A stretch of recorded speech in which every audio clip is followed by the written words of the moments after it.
Once again, it's on. You know what time it is.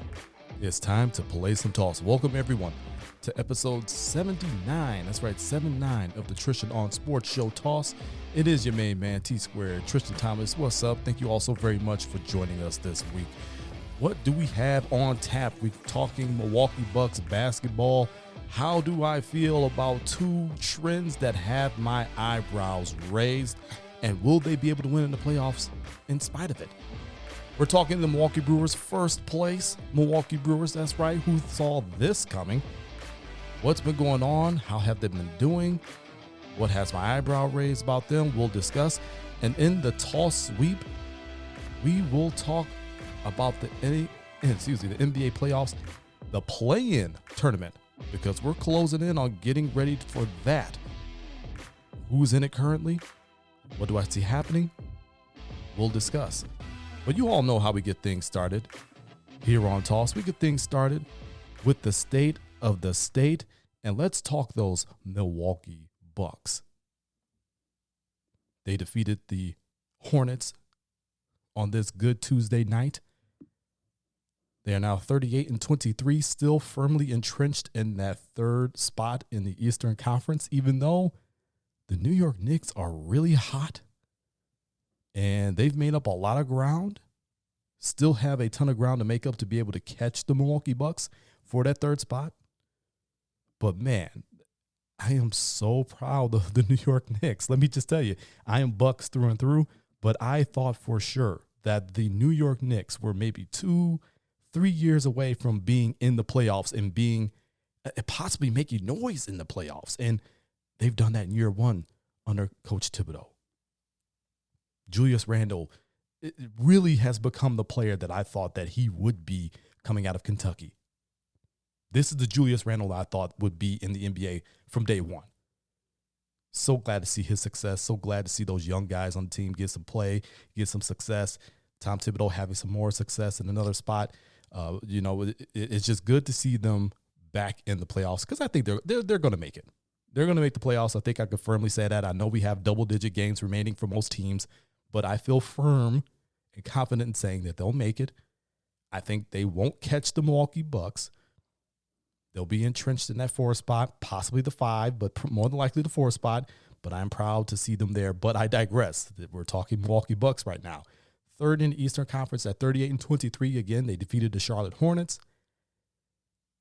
It was kind of the way that they're used to winning. They get out to these dominant hot starts, these dominant first halves where they go into the half with a double-digit lead, and you're feeling good about it, but you're never feeling completely comfortable. Now, as seasons pass, the past 2 seasons, Bucks go into the half with a double-digit lead. They were going to expand upon that in the second half, and it was going to be a 20, 30, 40-point victory. Now, the Bucks do have the most wins in the NBA by 20 or more points. So it's not as if they're not a dominant team. It's just the dominance looks different. It looks really, really different. And these double-digit leads they go into the half with, you're worried because one of the alarming trends that I spoke about in the teaser, in the rundown at the beginning of the show, we'll talk about in a second, is the reason why you don't feel really comfortable about that. Now, in my notes, I have the first one being that the bench does not show up consistently enough. Now, it's not like they don't have the firepower coming off the bench. Bryn Forbes is shooting a career high from 3. Bobby Portis is shooting a career high from 3. He was averaging nearly a double-double per game to start the season. He's still getting you double-digit points. He's still getting you really good rebounding. He's still shooting a very high percentage from 3. He feels comfortable in his role. He's said that. He's been on multiple teams, and they haven't been winning teams, and he hasn't really had a set role, but now he's on a winning team with the Bucks. Budenholzer has found a role for him, and he's excelling in that role, and you see that he is comfortable and excelling in his role. It's amazing when you give a guy time and you give him a certain role and you say, hey, this is what we need from you. You need to do this. You don't need to play outside of yourself. Do this and be the best at this.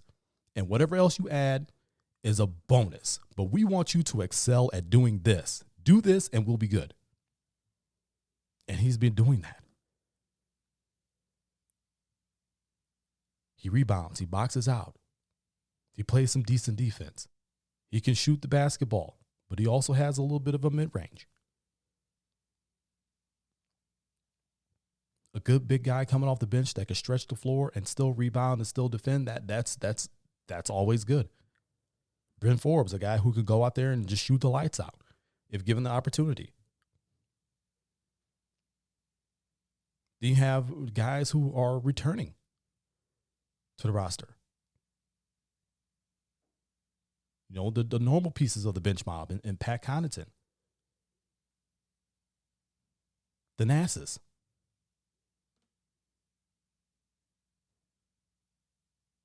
But the problem is those guys don't always show up.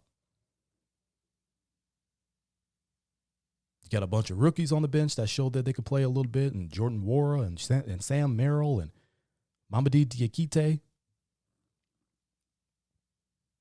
who they signed to a contract, a multi-year contract. Congrats to him. He's worked hard. He's earned it, but he's also earned the time. Love to see him on the floor a little bit more, but you're getting to the point where you need to start ramping up for the playoffs and getting your rotation together. The bench not showing up enough is just not good enough. It is a genuine worry. There have been games where the bench has scored single-digit points, and that's left the starters to do a lot of the heavy lifting. Now, I get it. There are going to be some games where that happens, but this has kind of been a habitual thing. But then you have games where the bench just absolutely explodes. Picks you up and is able to carry you. I think the past 2 seasons under Mike Budenholzer, you've had a good balance between the starters and the bench. It wasn't so much top heavy. I think this season it's very top heavy, despite the career high shooting from Forbes and Portis, despite the energy being given to you by Thanasis. Pat Connaughton was really, really bad to start the season, but has leveled off and become a little bit more consistent.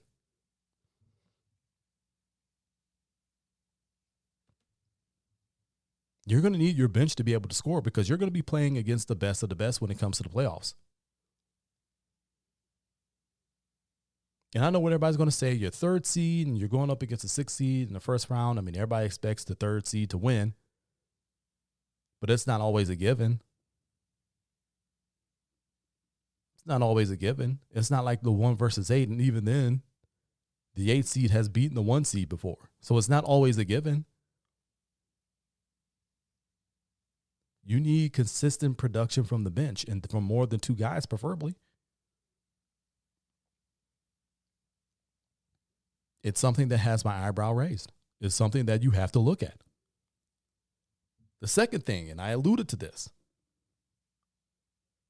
Bucks going to the half after a dominant first half, and they have a double-digit lead, and you feel good, but you don't feel completely confident. Why is that? Because of their fourth quarter follies. And really, you can make that the second half follies.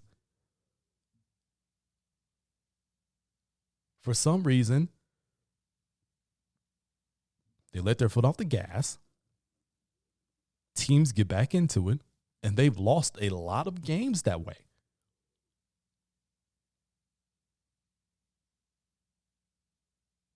They lost a lot of games that way.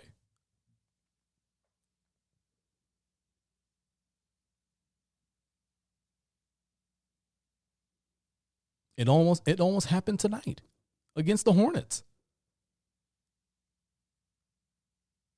They went to the half with a 17-point lead. That lead got cut down to 4 in the fourth quarter.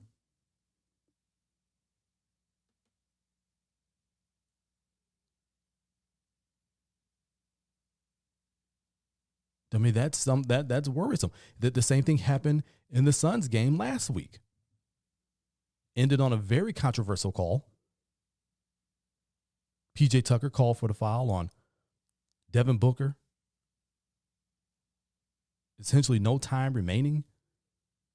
Booker gets a couple of free throws. It was a tie ball game. He misses one. He makes the other one.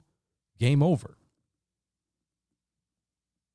But the fact that the Bucks had a lead in that game coughed it up. And let's give the Suns all the credit in the world. They are a hell of a team.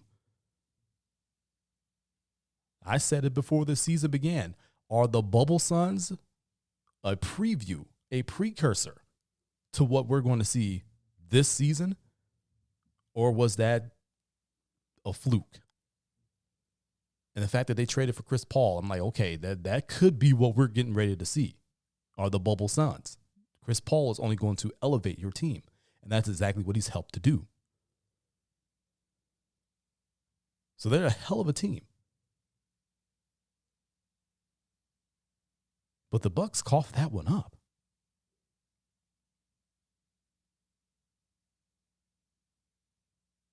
Absolutely coughed that one up.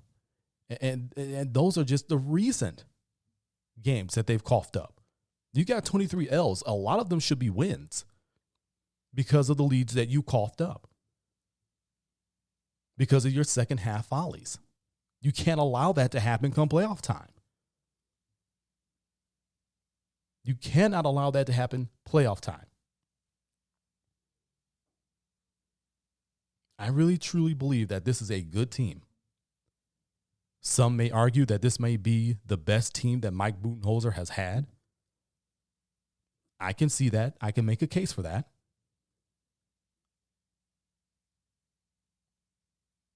Some players and the coaches even say that the adversity we're going through, the wins, the losses, the ups and downs, the winning streaks, the losing streaks that we've gone through is going to make us a better team come playoff time. I believe that. I can make an argument for that. But some of the things that are happening right now in the regular season, and we're getting close to playoff time, I don't see the Bucks sliding down into the 7th spot, into the play-in tournament range. We'll talk about that in the tall sweep. I don't see them sliding 4 spots into the 7th spot and have to play in and defend their playoff seed. Don't foresee that. But the things that are happening in the regular season, you're going to take some L's. You have took some L's. But those cannot be the reason why you take L's in the playoffs.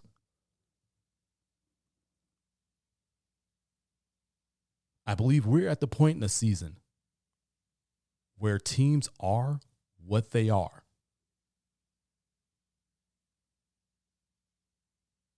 I know you have the coach speak and the players speak, and they come out and they say, oh, we're just trying to get better every single day. Giannis says it ad nauseum. And who am I to argue with a 2-time NBA MVP? Top 3 player in the world today.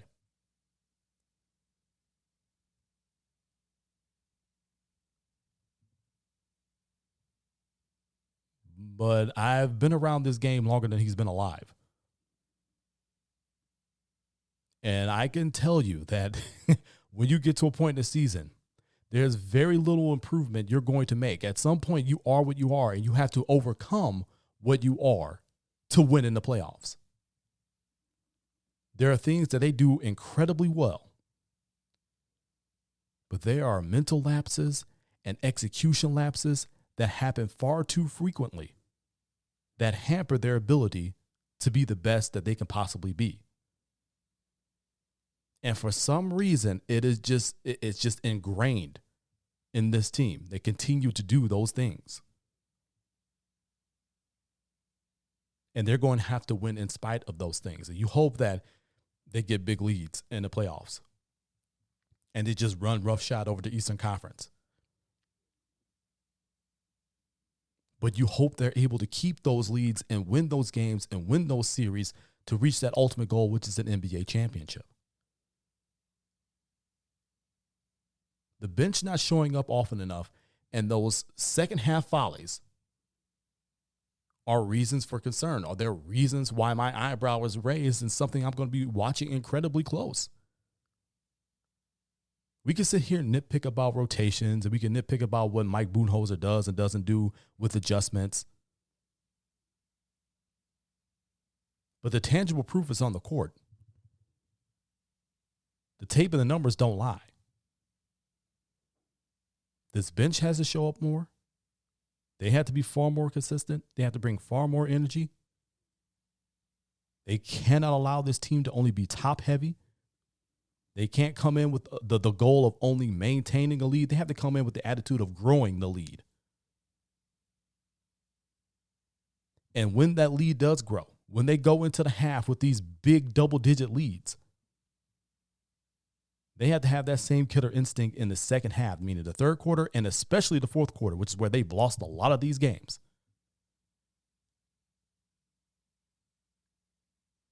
Expand that lead, keep that lead, collect those W's.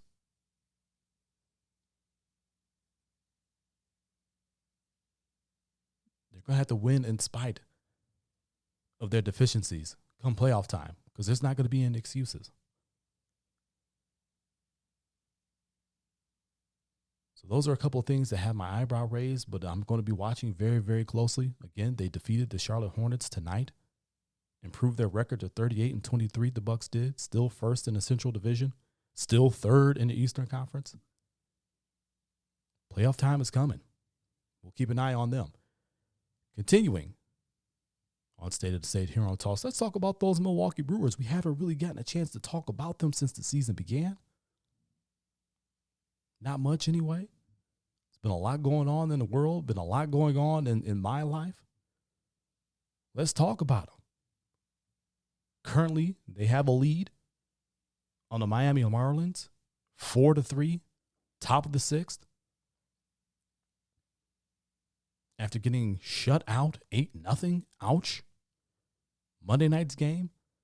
But despite that loss, they're 13-9. I believe that's good enough for the third best record in the National League, first in the Central Division.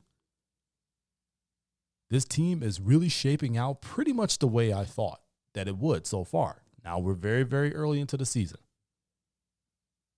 Very early. They're only playing their 23rd game tonight. But pitching continues to be the strength of this team. The starting staff, the bullpen, have both been dominant. If you had to point to a pitcher to say, man, you know what? They're the reason why.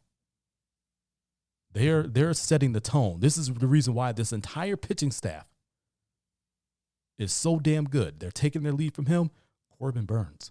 Corbin Burns, a couple years ago, remember they put him in the bullpen because he just could not figure things out as a starter? Has some of the best stuff in the world. Just for some reason could not put it together. Then he starts changing some things. He stopped really throwing that straight fastball. Started exclusively throwing that cut fastball that he learned to go along with that nasty slider. And he started to get it. And you saw it last season. He started to get it. And man, you would have loved to have him in the playoffs last year. Got hurt, couldn't pitch. Same with Devin Williams. Got hurt, couldn't pitch. Brewers ended up losing that series. But he's put it together. And sometimes that's what it takes. It takes maybe learning something new. Learning a new philosophy. Learning a new pitch. And it clicked for him. And he's got it working. Now, he did get lit up last night. 5 innings, 8 hits. 4 earned, which is the most that he's given up all season. Still 9 strikeouts. That is significant. No walks. That is significant. Because he is now, I believe, 2 strikeouts shy of Kenley Jansen of the LA Dodgers. World champion LA Dodgers.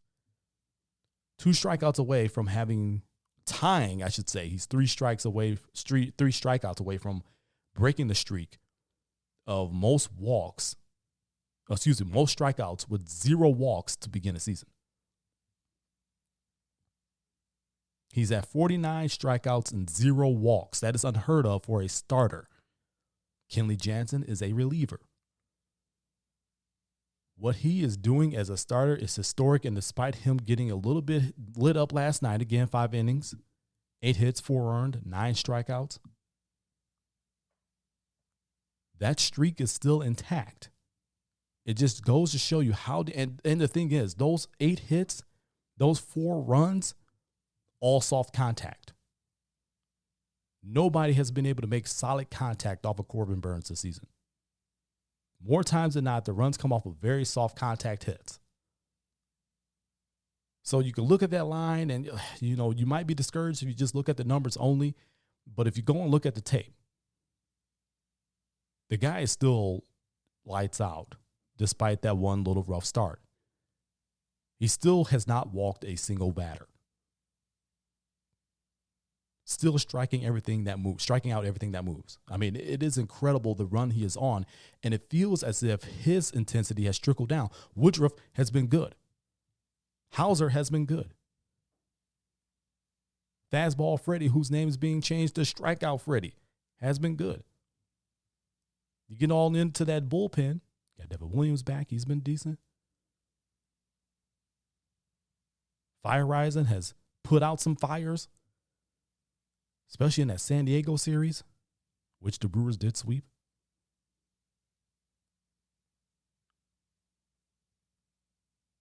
Just feels as if Burnes has set the tone. And every single pitcher on that team has taken that challenge. They've been really, really good. The offense, the offense is what's been worrisome. And don't get me wrong, now the pitching staff has had some blips. Again, they got shut out 8-0. You give up 8 runs, 4 of them given up by Burnes. But for the most part, they've been lights out for the most part. One of the better pitching staffs in all the majors. The worrisome thing here is the offense. And the reason why it continues to be worrisome is 2 reasons. It's because they've been kind of inconsistent, but they also have a lot of injury. You're talking about Yelich being out, and now they don't know when he's going to come back. That's a problem. You talk about Kane being out. Pena fractured a toe. He's now out. You got a couple of pitchers hurt, and Lindblom and Anderson. Lindblom, people would rather see gone anyway, but that's a different story for a different day.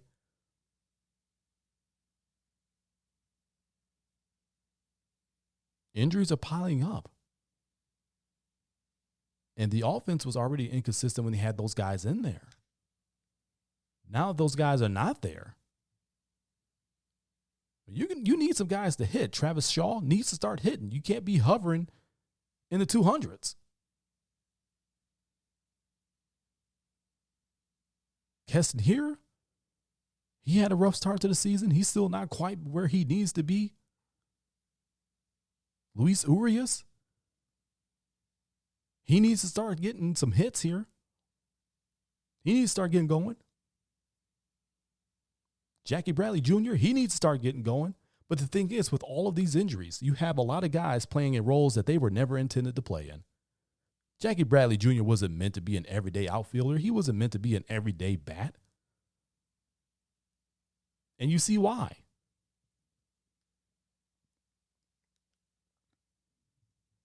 He wasn't brought here for his bat. He was brought here for his defense. And now you're forced into a position where you pretty much have to play him every single day. You have to give him regular at-bats. And it's not very productive.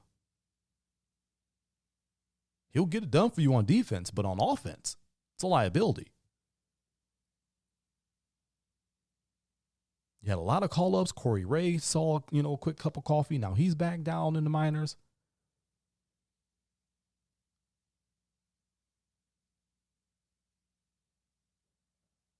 All these injuries are forcing Craig Counsell's hand, forcing the Brewers' hand to putting guys in roles that they were not meant to play every single day.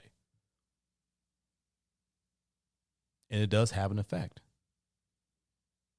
offense is one of those areas in which it has an effect. It's an up and down offense. Now, again, 4-run score today, that's better than the 0 they scored on Monday night. And that was at last check. Again, Brewers were up 4-3 in the top of the 6th.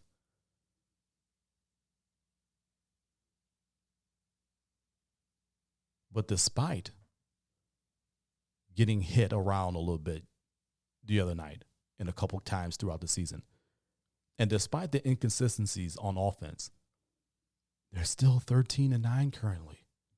They're still first in the National League Central.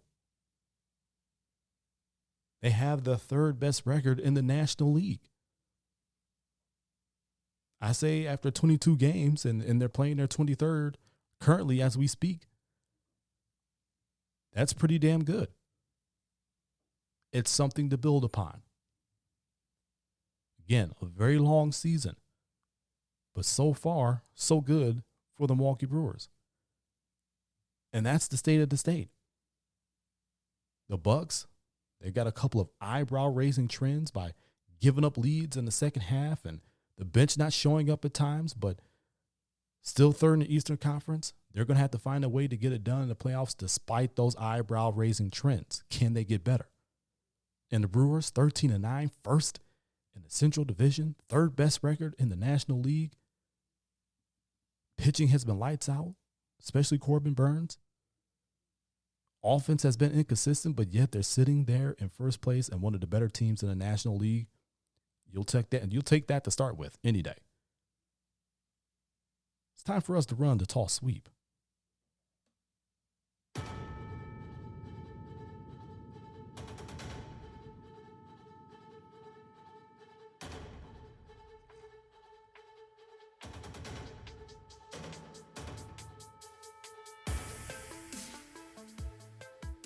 The Toss Sweep brought to you by the good folks at TossNationMedia.com.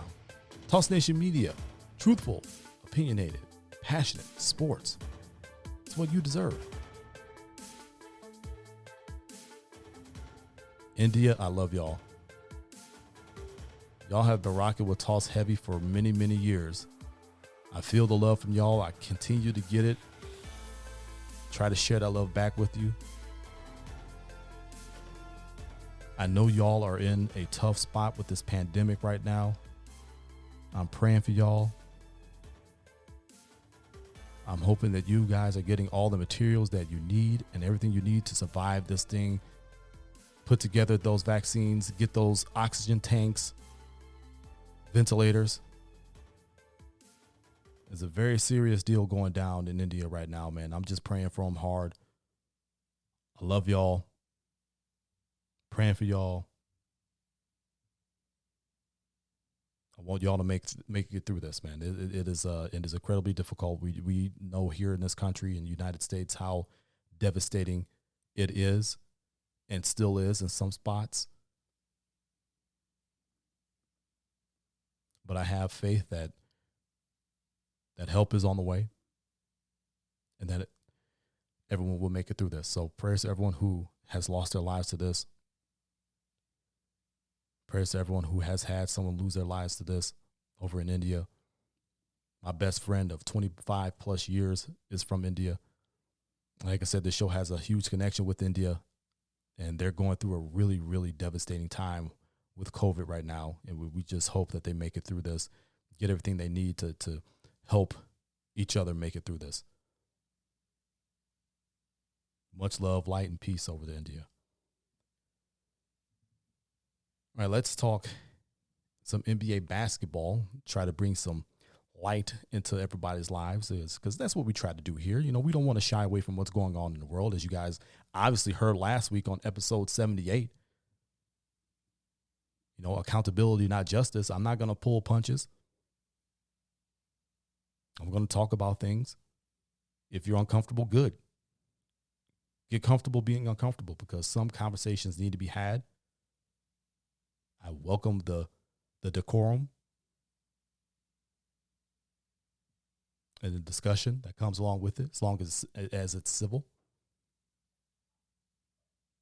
But I definitely have to give much love out to India, because they have supported this show since day one. big time. And I got love for them. They got love for me, and that will never change. But let's bring a little bit of light into their lives and everyone's lives here. The NBA has a play-in tournament that is coming up in May. And we need to check who is in that playoff tournament range. Now, some may not know that the NBA decided to keep that play-in tournament format from last season's the bubble year and brought it over to this season. Teams 7th through 10th will play in for their playoff spots, their playoff lives. So if you're 7th and 8th and you end up getting beat by the 9th and the 10th spots, I mean, sorry, that's what the play-in tournament is. So let's go ahead and check who is in that range currently. Now, this is coming into Tuesday night's action. So a lot of teams are playing. Some teams have already played. Records may have changed. Spots may have changed. But this is coming into Tuesday night's action as we record this program. In the Western Conference, the 7th seed. And not that far behind for the 5 seed. The Portland Trailblazers are 32-28. The Lakers are 36-25. The Mavericks are 33-27. So I think those 3 teams could really flip-flop spots realistically. If AD doesn't get back to himself and get more minutes from Frank Vogel, if LeBron doesn't return anytime soon, which it's a possibility they could hold him out a little bit longer until it gets closer to playoff time. They could lose some games and slide into that that play-in tournament spot. They're not that far away from that. They're the 5th seed, 36-25. Like I said, the Mavericks 33-27. They're in the 6th spot. Portland Trailblazers are currently 7th, 32-28. Behind them, the Memphis Grizzlies at 31-29. Grizzlies beat the Bucks. I mean, they put it on them too. That team plays extremely, extremely hard. In the 9th spot, with the same exact record of 31-29, the San Antonio Spurs. Greg Popovich just continues to find a way, no matter who he's got on his roster. They're right there in playoff contention. And the 10th seed, featuring a man who is just out of his gourd right now, and Stephen Curry. Golden State Warriors, 31-30. Now, again, those teams are so close. And you want to look at the 11th seed, it's the New Orleans Pelicans, but they're 27-34. I don't think they're going to be able to make up enough ground. You talk about 4 games back, 3-4 games back of Golden State for the 10th spot. They're going to have to get incredibly hot over these last couple of weeks of the season to really even try to get into that play-in tournament range. Not saying it couldn't happen, but as inconsistent as the Pelicans have been, the Warriors have also been inconsistent as well. So, I'm not putting it completely out the realm of possibility of happening, but I just don't foresee a huge slide like that happening to where the 10th and 11th team would flip-flop spots. That is going to be an interesting tournament if it does, in fact, stay the way that it is. Portland, Memphis, San Antonio, Golden State. I don't know who will win out of those because, again, the Blazers have been in this spot before. They've played themselves into the playoffs last season. They know what it takes. Greg Popovich has been there, done that. Steve Kerr, been there, done that. They've been through the playoff wars. They've been through the playoff battles. They've been multi-time champions. They know the deal.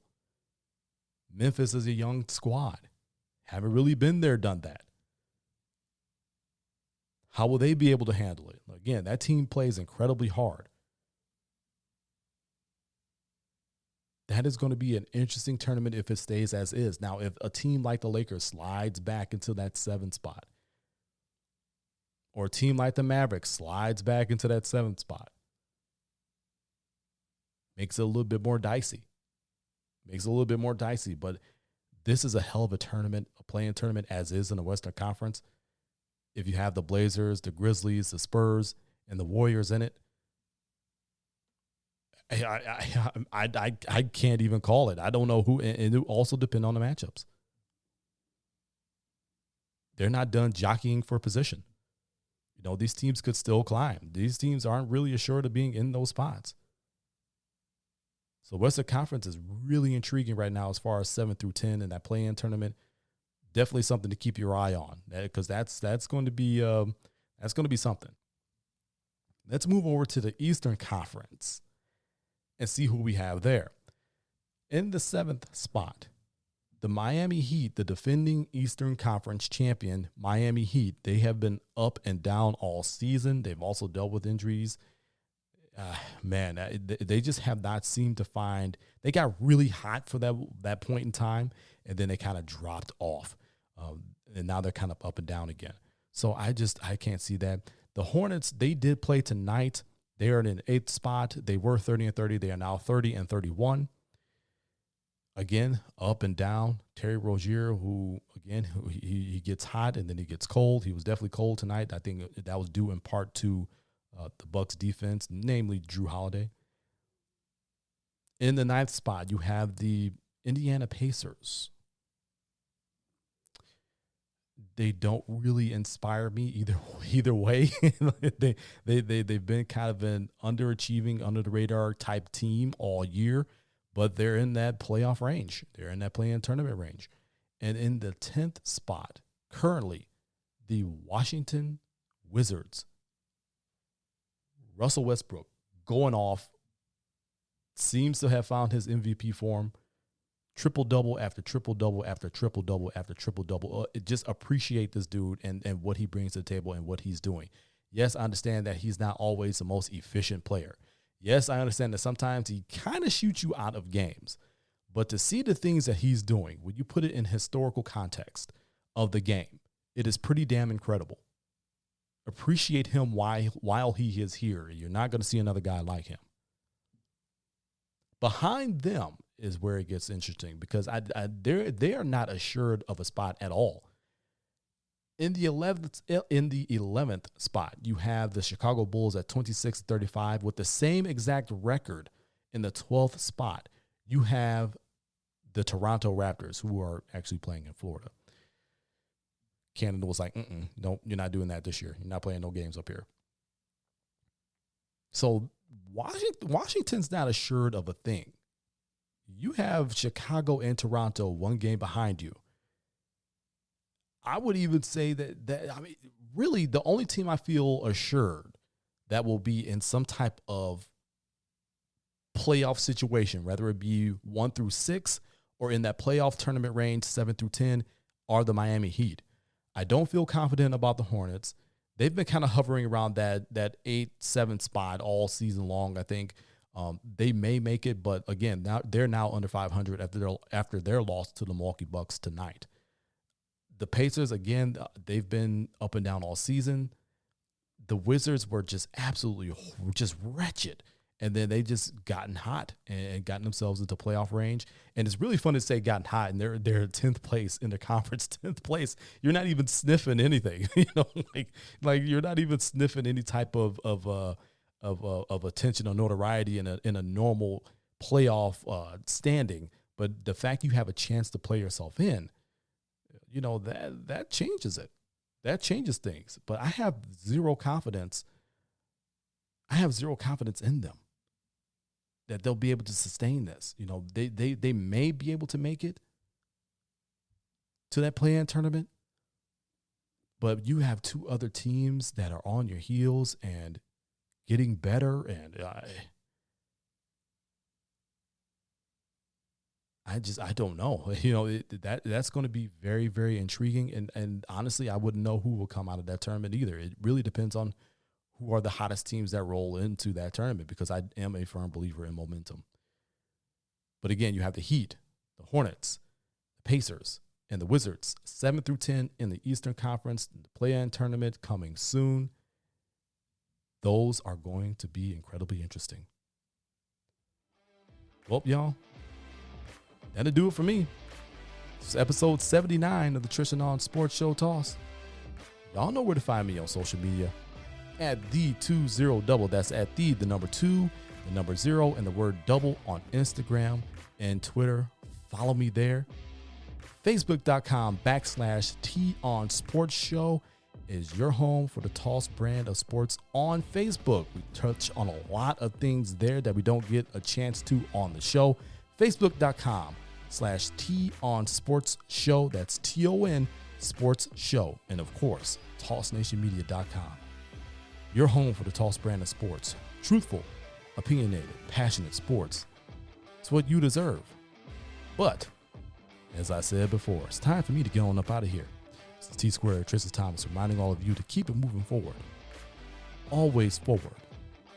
Forward always. Until next week, so long from Toss.